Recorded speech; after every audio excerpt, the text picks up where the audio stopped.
Hello viewers, welcome to our channel. నేను మీ చరణ్ పరిమి. కొరటాల శివ దేవర trailer అయితే release అయింది. ఒక్కసారిగా బ్లాస్ట్ గా పేలింది. ఎన్టీఆర్ పాన్ ఇండియా హీరో అయిన తర్వాత వస్తున్న మొదటి సినిమా ఇది. ఆయన పాన్ ఇండియా హీరోగా చేసింది RRR సినిమా అయితే, ఆ తర్వాత మొత్తం జాతీయ స్థాయిలో ఈ సినిమా అన్ని భాషల్లో రిలీజ్ అవుతూ ఉంది. సో పాన్ ఇండియా హీరోగా ఆయనకి ఇది సోలో హీరోగా కాబట్టి దీని మీద అయితే చాలా బజ్ ఉంది. ఎన్టీఆర్ ఇమేజ్ ని 10 రెట్లు ఇది పైకి తీసుకెళ్తుందని అనుకుంటూ ఉన్నారు. ఎన్టీఆర్తో పాటు RRRలో యాక్ట్ చేసిన రామ్ చరణ్ అయితే ఇంకా తన సినిమా గేమ్ చేంజర్ షూటింగ్ అవుతూనే ఉంది. ఇంకా టైం పట్టేటట్టుంది. దాదాపు 2.5-3 ఏళ్ళుగా గ్యాప్ ఉంది వీళ్ళ సినిమాలకి. సో ఈ పరిస్థితుల్లో ఇప్పుడు ఎన్టీఆర్ సినిమా త్వరగా రావడం అనేది కొద్దిగా ఆయన ఫ్యాన్స్కి అయితే మంచి పండగ లాంటిదే. అయితే ట్రైలర్ చూస్తే అన్ని కూడా యాక్షన్ సీక్వెన్స్ తోటి నింపేసి ఒక విధమైన యాక్షన్ ఫ్యాన్స్కి ధమాకా ఇవ్వాలని ట్రై చేసినట్టుగా కనిపించింది. ఇక ట్రైలర్లో ప్లస్లు మైనస్లు రెండు ఉన్నాయి. రెండు మాట్లాడదాం. ప్రస్తుతానికి ప్లస్లు ఏంటంటే, ఈ ట్రైలర్ ఇప్పటిదాకా కొరటాల శివ ఒక తరహా సినిమాలు చేసుకుంటూ వచ్చాడు. ఇది మాత్రం కొరటాల శివ జానర్లో కాకుండా కొంచెం డిఫరెంట్ జానర్లో కనబడింది.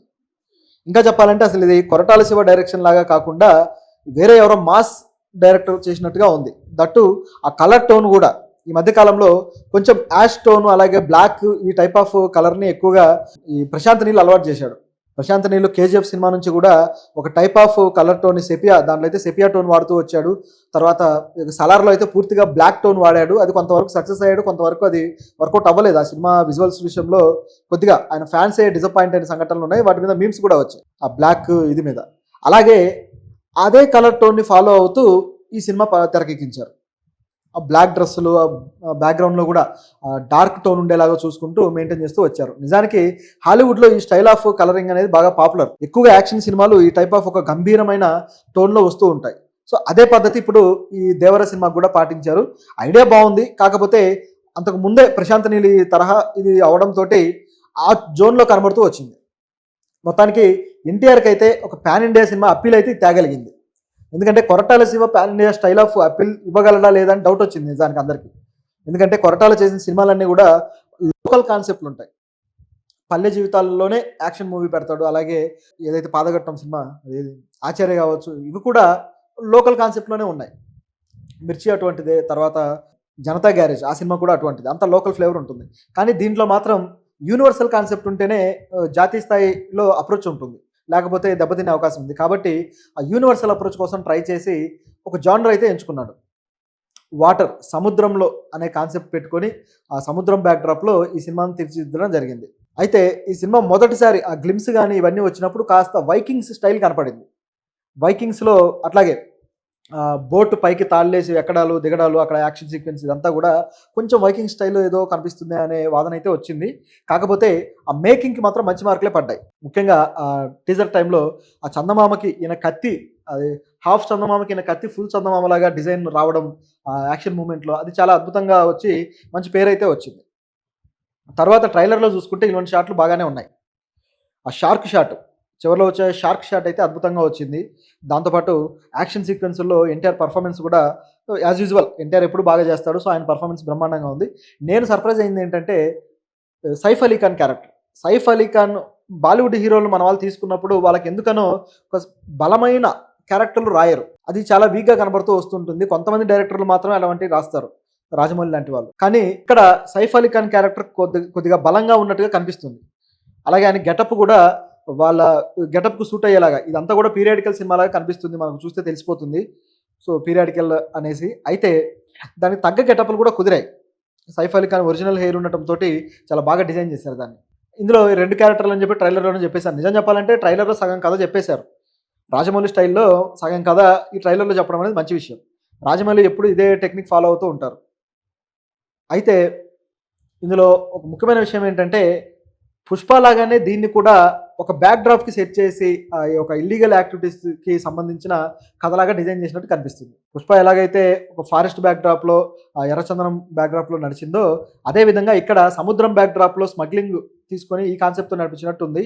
ఇంకా చూస్తుంటే సైఫ్ అలీ ఖాన్ క్యారెక్టర్లో ఉండే డ్యూయల్ నేచర్, ఆయన డైలాగ్స్ని బట్టి దేవరను చంపాలంటే సరైన సమయం కోసం ఎదురు చూడాలి అని చెప్పేసి ఈ విధంగా చెప్తున్న డైలాగ్స్ చూస్తే, అలాగే దేవరతోనే ఫ్రెండ్షిప్ చేయడము, వాళ్ళు ఒక టీమ్గా ఉండటము, ఇదంతా గమనించి చూసినప్పుడు వీళ్ళు ఒక టీమ్గా ఉండి సముద్రంలో ఎవరైనా సరే అరాచకం చేయడానికి వస్తే వాళ్ళని అడ్డుకోవడానికి ఈ టీం పనిచేస్తుంది అన్నట్టుగా కనిపించింది.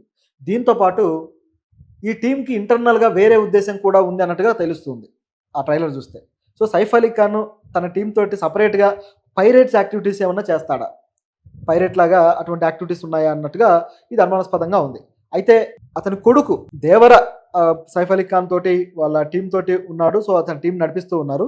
అతని కొడుకు క్యారెక్టర్ పిరికివాడిగా పెట్టి ఆ తర్వాత అతను ధైర్యం తెచ్చుకొని ఫాదర్ కోసం అలా వెళ్ళడము, ఈ జర్నీలో అతనికి అడ్డంకులు, ఆ తర్వాత అక్కడికి రీచ్ అయిన తర్వాత ఫాదర్ ఉన్నాడా లేడా, ఆ తర్వాత ఏం జరిగింది, ఈ ప్లాట్ అనేది చాలా ఓల్డ్ ప్లాట్. చాలా సినిమాలు వచ్చాయి ఇటువంటి ఈ ప్లాట్లో. వన్ నేనొక్కడనే తన తల్లిదండ్రుల మొహాలు కూడా సరిగా గుర్తుపట్టలేని అతను వాళ్ళ ఆచూకీ కోసం వెతుక్కుంటూ వెళ్తాడు. విలన్ ఆచూకీ కోసం వెతుకుతే చివరికి తల్లిదండ్రులు వాళ్ళ ఫేసులు గుర్తుపట్టే పరిస్థితి వస్తుంది. అదేవిధంగా బాహుబలిలో ఏదైతే సెకండ్ ప్రభాస్ క్యారెక్టర్ ఉంటుందో మహేంద్ర బాహుబలి క్యారెక్టర్, సో అతను కూడా ఈ విధంగా అతనికి ఫ్లాష్ బ్యాక్ ఉందని తెలియడము ఫస్ట్ పార్ట్లో, ఆ తర్వాత అతని ఫాదర్ గొప్పదనం తెలియడము, తిరిగి అతని మహిమతి సామ్రాజ్యానికి సైన్యంతో పాటు ఈ రెండో బాహుబలి రీచ్ అవ్వడం, ఈ సేమ్ కాన్సెప్ట్. ఇంకా చెప్పాలంటే పైరేట్స్ ఆఫ్ ది కరేబియన్ ఛాయలు కూడా కనపడుతుంది. అందులో 2-3 టీమ్స్ ఉండి, ఒక టీం వచ్చేసి పైరేట్స్ లాగా ఉంటారు, టీం వచ్చేసి వాళ్ళ ఆధిపత్యం కోసం కొట్టుకుంటూ ఉంటారు. అటువంటి ఛాయలు కనబడుతూ ఉన్నాయి. అందులో హీరోయిన్ క్యారెక్టర్ వాళ్ళ ఫాదర్ పైరేట్స్ లో ఉంటే వాళ్ళ కోసం వెతుక్కుంటూ వెళ్తూ ఉందన్నమాట. పైరేట్స్ ఆఫ్ ది కరేబియన్ మీరు చూసే ఉంటారు. జానీ డెప్ ఈ క్యారెక్టర్ మంచి క్యారెక్టర్ చేశాడు. సో అట్లా ఇది కూడా హీరో వాళ్ళ ఫాదర్ని వెతుక్కుంటూ వెళ్ళడం అనే కాన్సెప్ట్ ఆ ప్లాట్ అయితే కనిపిస్తూ ఉంది. ఇటువంటి లక్షణాలు అయితే దీంట్లో ఉన్నాయి. అయితే ఒకసారి కథలు రాసినప్పుడు ఏమవుతుందంటే తెలియకుండానే కొన్ని కథలు అలా టచ్ అయిపోతూ ఉంటాయి. దానికి శక్తి సినిమా లాగా కూడా కొద్దిగా టచ్ అనేది కనపడుతుంది చెప్పాలంటే. సో ఇలాంటివన్నీ కూడా వస్తూ ఉంటాయి. కాకపోతే కథగా వీళ్ళు చెప్పిన పాయింట్ ఏంటి, కొత్త పాయింట్ చెప్తే దాంట్లో కొద్ది గొప్ప కొత్తదనం ఏర్పడుతుంది. సో అటువంటి పాయింట్ ఏం చెప్పారనేది సినిమా చూస్తే తప్ప తెలియదు. బట్ ఇలాంటివి గుర్తు చేసాయని చెప్పి మన రివ్యూ కాబట్టి మనం దీని గురించి మాట్లాడుతున్నాం, ఏవైతే గుర్తు చేశారో వాటి గురించి.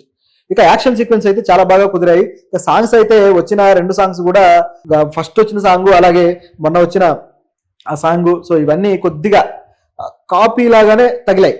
ఇది మన వాస్తవం మాట్లాడుకుంటే అనిరుద్ధ్ గతంలో ఇచ్చిన పాటలకి కాపీలాగా, అలాగే శ్రీలంక పాట ఒకటి బాగా పాపులర్ అయిన పాట ఒకటి ఉంది, సో దానికి కాపీలాగా మెలోడీ కావచ్చు, ఇట్లా కొంచెం ఉన్నమాట అయితే వాస్తవం. అయితే సినిమా మీద బజ్ బాగా ఉంది. ఈరోజు ఈవెంట్ ఏదైతే ఉందో ట్రైలర్ లాంచ్ ఈవెంట్, దాంట్లో కరణ్ జోహార్ కూడా అద్భుతమైన సినిమా తయారైంది అని చెప్పేసి ఆయన చెప్పడం, బాలీవుడ్కి వెల్కమ్ చెప్పడం మళ్ళీ, సో ఇదంతా ఈవెంట్లో కనపడింది. అలాగే ఎన్టీఆర్ కూడా తన క్యారెక్టర్ విషయంలో చాలా కాన్ఫిడెంట్గా ఉన్నాడు. మంచి క్యారెక్టర్ డిజైన్ చేశాడు కొరటాల శివ, ఈ క్యారెక్టర్ ఖచ్చితంగా బ్లాస్ట్ చేస్తుంది అని చెప్పేసి